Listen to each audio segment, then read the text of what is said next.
Hey buddies, Mr. Puggy here, coming at you another Wonderlands build video. Today is going to be the day I update my Infinite Blizzard build to finally contest to Chaos level 35. As you guys saw at the beginning, it's as strong as ever, and we're mainly rocking our trusty Nightshade to deal the majority of our damage. There are some new items and some items that I will suggest for this new build for you guys to deal as much damage as possible. But before we get into the meat and potatoes of the video, don't forget to like, comment, subscribe, and follow me on Twitch on the top right. You have no idea how much helps me out.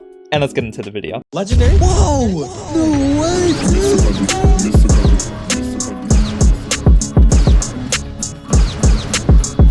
First things first, let's talk about the skill tree. Now, you guys already know how I build my skill tree for Spore Warden and Brrzerker, so I am going to try to make this as quickly as possible, just because you guys are probably tired of me talking about this all the time. So since this is a cryo-based build, because the Blizzard does cryo, as well as most of our weapons dealing cryo damage, we have 5 out of 5 Ancestral Frost, we have Icebreaker to deal more damage when things are freezing, we have the Old Ways to deal more damage when we get close, Instinct to get more reload and weapon swap, Relentless Rage to get some utility and save your soul, as well as allowing you to keep in rage after you get back from Save Your Soul, and Ancient Fury to increase the damage of our Blizzard, as well as other area of effect damaging items that we have potentially for the build. But at the current moment, we're not really running any, but it is nice to have as opposed to the other skill tree points. Next, we have 5 out of 5 of Eagle Eye, 5 out of 5 Infinity, 4 out of 5 Bullseye, 3 out of 3 Quiver of Holding, 3 out of 3 Windrunner, Revive Pet, Wrath of Nature. Make sure to max this out. Every single Spore Warden build is bread and butter, makes you deal incredible amounts of damage.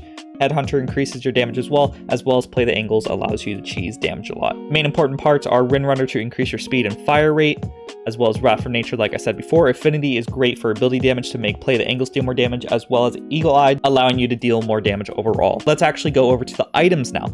So we have the Trusted and True Liquid Cooling. You didn't see me use it on the montage, so I'm going to have to show you the power of the Liquid Cooling when we actually fight regular enemies. Because this isn't my main bossing tool, I feel like it has Falls from Grace. Everyone already knows it took a massive, I think it was like 66, maybe 75% nerf or something like that. So it's not as good as it once was, but it still is pretty good. And of course we have a Queen's Cry. It's only chaotic, which has been unfortunate. That's mainly why we're primarily using our Nightshade, because it's a volatile Nightshade. Nightshades are very powerful, just allows us to deal lots and lots of damage. And we primarily are optimizing SNG crits with our rings, so you'll see that in just a bit. So that's why the Nightshade is particularly super powerful. One new addition to the build is the Twisted Launcher. Now the Twisted Launcher easily allows you to apply Soak to the enemies, which allow you to deal 50% more damage to enemies with Lightning and Frost, which is excellent. So this is our main boss setup tool. As you guys saw in a lot of my montages, I held the rocket launcher, shot the boss, switched over to my main bossing tool, and then did all my shenanigans. So it's shoot, summon Twister, use Buffmeister, start shooting with your main gun type of builds. We never pull this out unless we see a boss.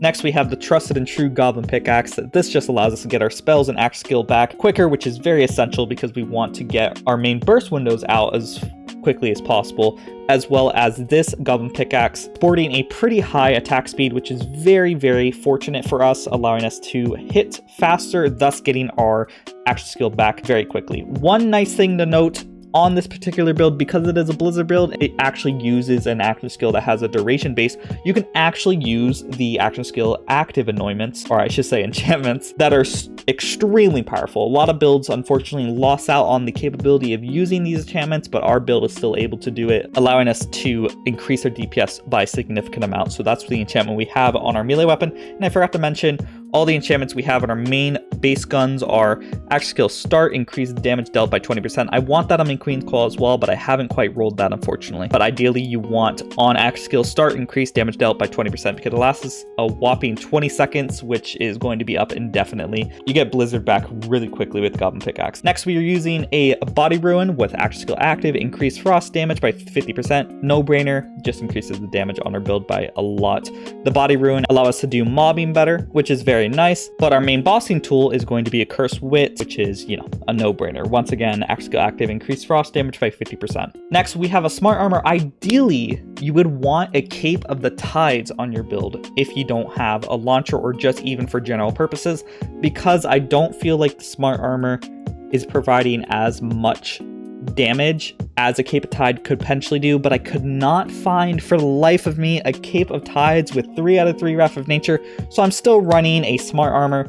But if you have a Cape of Tides with 3 out of 3 on Wrath of Nature, equip that bad boy immediately, because that would increase your damage by a significant amount. I do not have that on my build, so it is lacking a tiny bit. It is a baseline armor piece, which is very unfortunate. So I could be increasing my damage a lot if this was chaotic, primordial, volatile, blah, blah, blah. Next, let's go over to the rings we have. Now, the mood rings I have are very lucky finds. They're both primordial. Once you find one of these bad boys, you can essentially dupe it to have both, and they are excellent. They increase our SMG critical hit damage by 41.7%, both of them. And then when the ward is not full, we get the effects increased by 2 times. We're getting a whopping 160% SMG critical hit damage, which is why the Nightshade is so powerful. Since the Nightshade shoots so many bullets, we are getting random crits all the time, just allowing us to abuse the mood ring very, very well with our SMG critical hits, seeing exponentially large damage when we fire our Nightshade. Next, we have a Primordial Sacrificial Skeep. This is a frost damage and a Berserker amulet here. You want to make sure if you find a amulet, you want to make sure it's frost damage and Berserker power, because those are going to increase your damage a lot more than other amulets. At the very least, try to find a Sacrificial Skeep with frost damage. Now, very luckily, we also have all damage dealt double rolled on here. Very nice for damage, but the main important part is when the actual Sacrificial Skeep effect, which allows us to health gate for 10 whole seconds when we get below 50%, because the Sacrificial Skeep runs around us for about 10 seconds, healing us to maximum every 2 seconds, which allows us to just cheese a lot of boss fights, which is awesome. And then finally, we have a Primordial Jacketed Buffmeister. This unfortunately is not a Buffmeister with double charge, but besides that, it is a nice find because it has Zap and Pew. Now, one key thing you might not know about Buffmeisters deal damage based on the type of damage you're dealing. So if you activate Buffmeister, the additional direct damage dealt is going to be, say, a gun if you're shooting a gun, melee if you're meleeing, or a spell if you hit with a spell. The awesome thing about a Cryo Buffmeister is that the damage source is always set to spell, which makes Zap extremely valuable for us. So Zap is going to increase our spell damage by 80%. The Cryo Buffmeister's damage source is always going to be spell, thus allowing us to get a pretty beefy Buffmeister burst window whenever we activate it. It's just unfortunate we don't have double charge, so we can't quite activate it as often as some builds, but the Goblin Pickaxe does allow us to get it back pretty quickly. Next, let's move over to our hero stats. Now, the hero stats are max strength, max wisdom, as well as putting as many points as possible into intelligence. Our main burst window is, of course, through Blizzard. We can get Blizzard extra quickly back from our Goblin Pickaxe because it has Ancient rolled on it. So we need a little bit help in the spell cooldown department, so we made sure to get points into intelligence. Now, the reason why we're going with wisdom, it increases our dot damage, and since we're doing large amounts of damage, we're going to get large dot damage occasionally, and strength is a no-brainer. More strength, the better, more damage you're going to deal, so make sure to get that. And finally, here's our myth ranks. I'm just shy of above 300 myth ranks, and here is my druid, here is my archmage, here's my blade master, and here is my deadeye. And the only other thing to show on the build is how the build actually performs with all these weapons. So let's actually see once and for all how the liquid cooling actually performs on this build despite the massive nerf, because we already know how good the Nightshade is working. I will show the Nightshade in a few moments, but we primarily want to focus on the liquid cooling since I haven't quite showed that properly quite yet. So the main mantra of the build is to make sure to have Blizzard out there as long as possible. It's called Infinite Blizzard for a reason. So we want to activate our blizzards and then start shooting at whoever it hits. So whenever you see the blizzards start hitting enemies, you want to obviously start hitting them as well. And occasionally the blizzards will kill the enemies without you even thinking about it. So see this guy over here? He's basically dead and I didn't even need to touch him. That is the key part of why I think Blizzard is so helpful during mobbing. It is a god. It is a god at mobbing with the right setup. But let's actually see the damage on a quartz enemy real quick. So I'm going to melee a couple times to get my blizzard back up. I'm going to activate Blizzard and then I'm going to activate Buffmeister, and then we're just going to see this guy just get melted. Now, that was not exactly the best example because of the fact that we did get play the angles to proc twice on there, so that was a bit of a a reach, I should say, on how good the liquid cooling is. But let's continue to use it so you can see how it performs. So once again, I'm going to activate Blizzard, start dealing as much damage as possible to any enemy I see.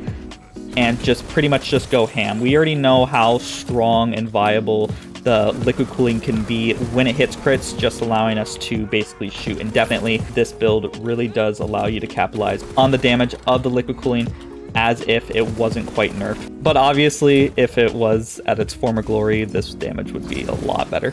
Now, next I want to show you is that I'm going to go into the next room without my Blizzard up or anything, just so you can see how quickly our Blizzard comes up. So I'm going to see this target, I'm going to melee a couple times, and our Blizzard is back in just a few seconds, which is very, very nice. So you could essentially just get your Blizzard out there, you know, extremely quickly, and thus start dealing lots and lots of damage, because of the fact that all your damage and a lot of your anointments are, hey, when action skills active, deal more damage essentially. So once again, my Blizzard just went off cooldown. I'm going to just melee a couple of times, and you see on the bottom right, we get Blizzard back in just a few seconds. And as well, a great example for the Sacrificial Skeep, I did get down, I just had to shoot the Sacrificial Skeep once, and I am back up, allowing us to deal large amounts of damage once again, which is always nice to see. And I forgot to mention it, I was graciously gifted this mood ring as well that increases our pistol critical hit damage. So I should have shown that before I actually showed the damage of the liquid cooling, but we're mainly dealing lots of damage because we're using a mood ring with pistol crit hit damage as well, thus allowing us to boost the damage on the liquid cooling. But let's switch back over to our SMG ring so we can actually see the damage of the Nightshade when mobbing. So now that I'm in this room, I'm going to activate Blizzard,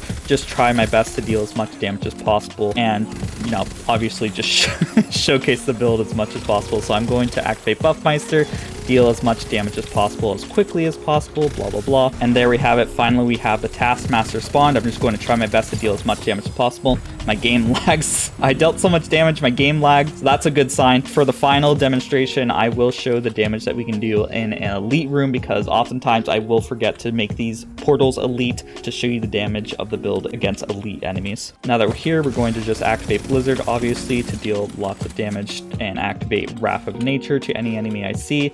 And there seems to be a scarcity of enemies actually spawned right now, but we should be able to find them in just a few moments. See, any enemy that we see, we can essentially laser and just get them down really, really quickly, which is one of my favorite parts about the build. Of course, any build, you want to be able to laser enemies, but I do find that it is fun, especially to run super duper fast because of Windrunner, as well as some other perks in the skill tree to allow us to shoot and run really, really quickly, which is always a treat for me because that's always something I strive to do in a lot of games. Even though I'm not too good at aiming, it's kind of counterproductive if you think about it. But here we go, we have an elite coiled enemy. I didn't quite get the one clip on them. Let me see if I can't find another quartz enemy to show you the full demonstration on that. And here we go, let me make sure my Blizzards are actually up, and there we go, just one clip, we got an enemy down, which is very nice. And there you have it, my Chaos level 35 Infinite Blizzard build. I hope you guys have a lot of fun when trying this build. I deeply encourage you to try out this build because there's not a lot of builds that actually use Blizzard. It is nice to still be able to use those active skill active enchantments on this build because a lot of builds cannot do that anymore, as well as just freezing any enemy we see, which is always nice. And as always, a big shout out to the members who make these videos possible. We have Jace Noodles, Clairvoyance, Rick Inglesias, Super Noob, Josh Dig, 31 Bar 70, Doorman Tazzy, Grey Wolf, and Wishkeeper. These are the people who support me as little as $5 a month, and you can also support me as little as $5 a month by clicking the link in the comments or description or in the top right to become a member. The more members we have, the closer I get to becoming full-time, which means more videos for you guys. And as always, don't forget to like, comment, subscribe, and I hope you all have a great day. Bye-bye. And the last shall be first to immerse in a pass out heat, facing him up with a moxie melt till he woke up drowning in tchotchke hell. More in a cave with a torch on the wall than a window arrangement of porcelain dolls.